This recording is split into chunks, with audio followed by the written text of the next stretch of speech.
Minnesota lawmakers are considering tweaking a state law banning conversion therapy for LGBTQ people.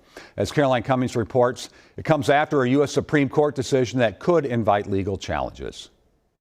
At the center of the case before the U.S. Supreme Court was a counselor who challenged Colorado's conversion therapy ban for minors, a practice that attempts to change a person's sexual orientation or gender identity that the American Psychological Association calls both unethical and ineffective.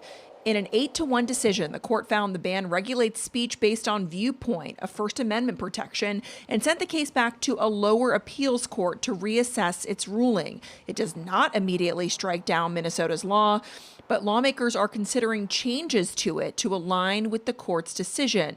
A bill at the Capitol would add language to make clear that nothing in the law is meant to, quote, restrict a mental health professional's ability to express any particular viewpoint or engage in discussion, so long as counselors or therapists don't engage in coercive tactics. The bill, as amended, strikes a balance to respect the Constitution, the integrity of the profession, protects vulnerable people and young people. DFL Senator Scott Dibble's proposals also create a pathway for people to sue if they were harmed by conversion therapy as kids, and it would also prohibit insurance companies from covering such a practice. I myself know firsthand the damage that conversion therapy can do, as I spent many years in reparative counseling myself trying to have something repaired that did not need fixing. Opponents of the conversion therapy ban say the changes discussed Wednesday still run afoul of the Supreme Court's decision, undermining First Amendment protections. It is an end run around Childs,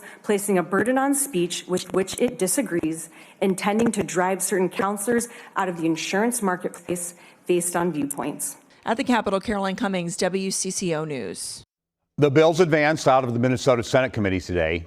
3 years ago, the original law passed with bipartisan support in both chambers.